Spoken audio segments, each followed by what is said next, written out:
Jussie Smollett was released from jail on the 16th of March 2022 after an appeal court judge agreed with his lawyers that he be let go pending the appeals of his conviction for lying to the police about a racist and homophobic attack. Jussie did not comment as he left the Cook County jail and headed straight into an awaiting SUV, which swiftly drove away once he got in the car. This ruling comes as Jussie Smollett was sentenced to 150 days in jail for his conviction of 5 counts of disorderly conduct. During last week's hearing, Jussie declined to make a statement prior to learning his fate. However, following a tongue-lashing by Judge Lynn regarding his decision to lie and its impact on real victims of racism and homophobia, the actor stood up and again professed his innocence while insisting that he wasn't suicidal. That's what I was about to say. Okay. I am not suicidal. Okay. I am not suicidal. I am innocent, and I am not suicidal. If I did this, then it means that I stuck my fist in the fears of Black Americans in this country for over 400 years and the fears of the LGBTQ community. Your Honor, I respect you and I respect the jury, but I did not do this. And I am not suicidal. And if anything happens to me when I go in there, I did not do it to myself. And you must all know that. I respect you, Your Honor. I respect your decision. Jail time, I am not suicidal. Okay. The appeal court's judge has stated that Jussie could be released after posting bail of $150,000. That simply means that Jussie doesn't have to put down money as long as he's willing to come to court as required. After Jussie's release, his lawyers addressed the media. The Smollett family, they're very, very happy with today's developments. Let me make something clear. When this case was initially re-indicted, when this case was prosecuted, when this case was sentenced, at each of those steps, I wondered to myself whether Chicago has seceded from the Union.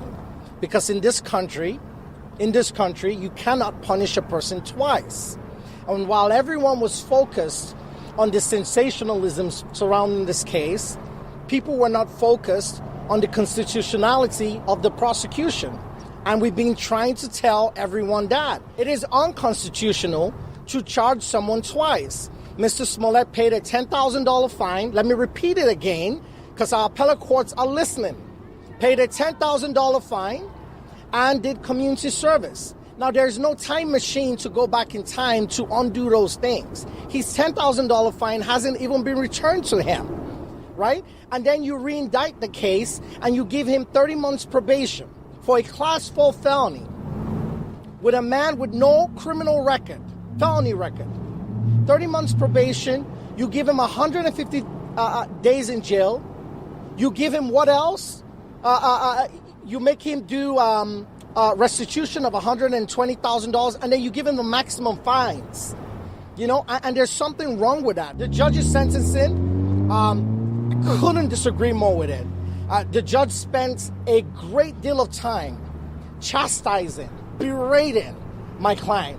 I've never seen that, and I thought it was unprofessional. That's my personal opinion. Not happy with that. Following the news, there were lots of hot takes on the case in the media. One of the hottest takes came from Charlamagne the God on The Breakfast Club. Hey, man, I respect the commitment, okay? What I think doesn't matter. Whether I think he did it or not, it doesn't matter. I do respect the commitment. He said he didn't do it. That's the story. He's sticking to it. I respect his commitment to his story. Okay. All right, well, he was sentenced to 150 days in jail and 30 months probation. That is wild that he got more time than people who raided the Capitol building on January 6th. He should go to jail for that, though. Like 6 months is wild.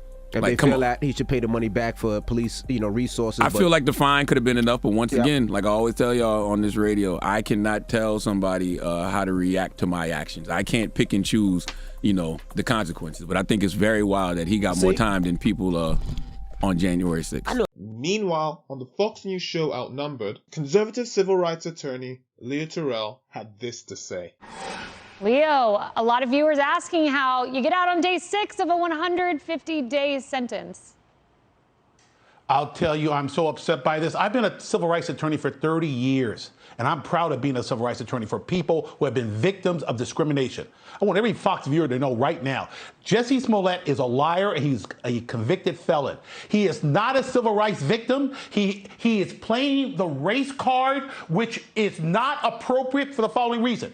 This guy tried to bamboozle the entire country on the fact that he was a victim of a vicious hate crime by Trump supporters.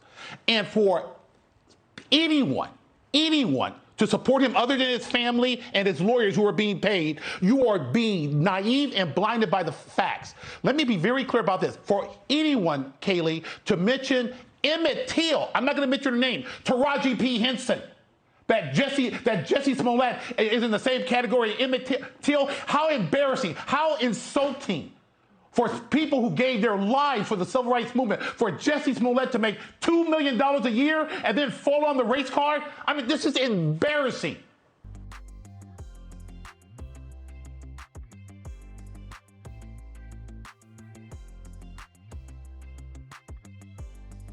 I agree with his lawyer. Jussie paid a $10,000 fine and took part in some community service, and that was his initial sentencing. I think it is highly problematic that he's been hurled back into court. He has now been re-indicted, sat in jail, and also given a probation of 30 months. I don't feel comfortable with this, as I believe his crime was a non-violent crime and no one got hurt. He also has no priors, so it is shocking that he would be treated this way. However, I believe that he should have to pay back all the money the state spent on investigating his false claims. And the reason I think that is because that could have been time spent on a wide range of issues in the community. Another reason I disagree with this is due to the fact that the general sentence for a crime of disorderly conduct would be probation. So, why is the system straying away from that? People have had lighter sentences for much worse crimes. Remember the teen who suffered from affluenza? He got drunk, then jumped behind the wheel of his pickup truck and plowed down 4 people in a drunken haze. So why isn't Ethan Couch behind bars? Keep in mind, he's just 16, too young to legally drive with any alcohol in his system. And in this case, his blood alcohol measured .24, 3 times the legal limit in Texas.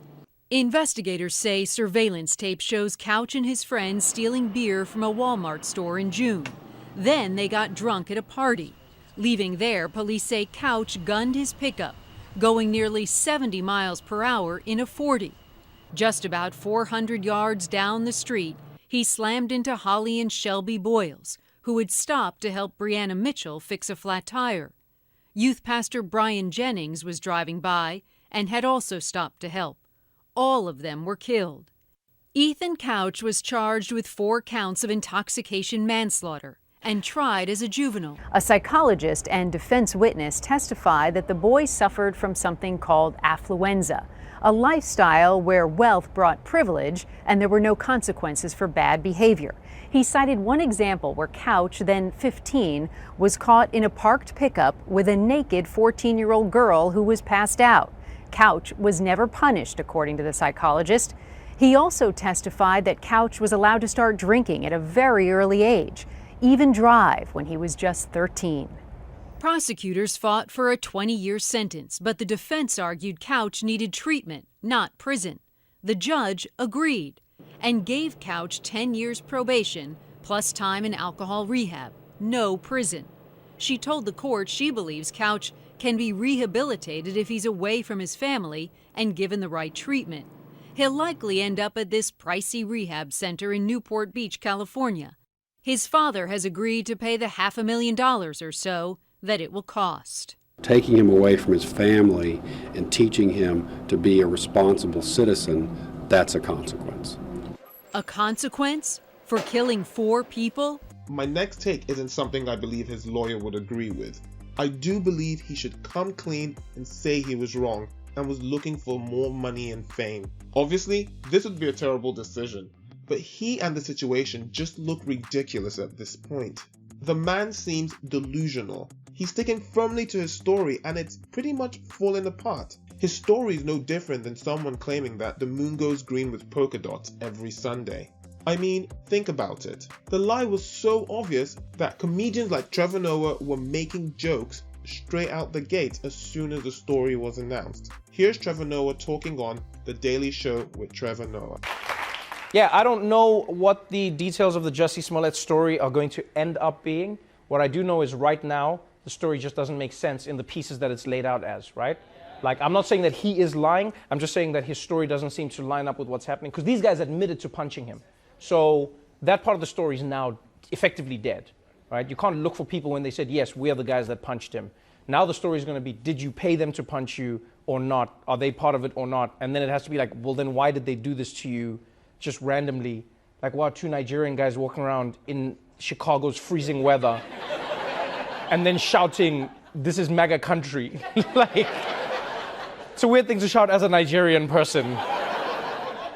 It's just like a strange, so yeah, no, like I don't know where it's gonna go, how it's gonna go. I do know if I was Trump, this is a home run in my world. Because so many people jumped on board before they even like waited to see what it was about. They're like, it's just like, I don't know, we live in a world where people are too enthusiastic at jumping at stories that confirm their biases, and instead of just pausing and going, what do I make of the story? What do I make of this story? Of my own volition, forget your political anythings.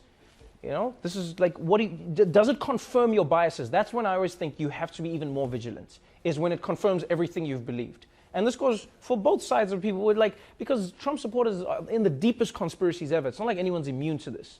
But I think increasingly, since Trump has come into power, people have become increasingly willing to accept any story that confirms anything about a Trump supporter or Trump or a white person. Or it's just like, and I always go like, do not become the thing that you disdain. Do not become the thing that you hate, because then what are you fighting for if you've become the thing that you're trying to fight against? Do I think he should be let back into the entertainment industry after this? My answer is unpopular, but I'm going to say yes.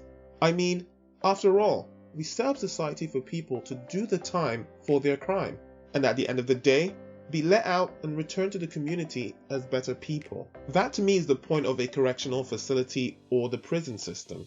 Asking him to not continue to work is not only cruel and really a disservice to the systems that we believe in, it is also insulting. What do I mean by that? Lots of people don't like to see famous people return back to nice cushy jobs. They see it as them being rewarded for bad behavior.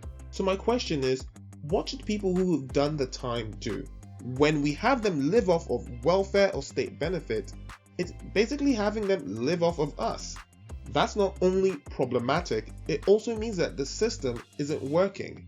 It's telling non-crime committing McDonald's workers that we as a society don't value them. Which, when you look at their pay and benefits, it's kind of the truth. But that's a conversation for another day. It's also telling them that because they're low-income earners, they deserve to work with bad people. I believe as a society, we need to lean into normalizing redemption, especially for non-violent crimes. We must remember that Jussie committed a non-violent crime. That's if you don't take into consideration the fact that he beat himself up. So, do you think Jussie deserves to be re-indicted? Is Jussie deserving of redemption? Let me know what you think in the comment section. Thank you for watching this video.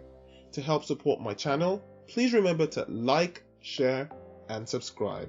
See you soon!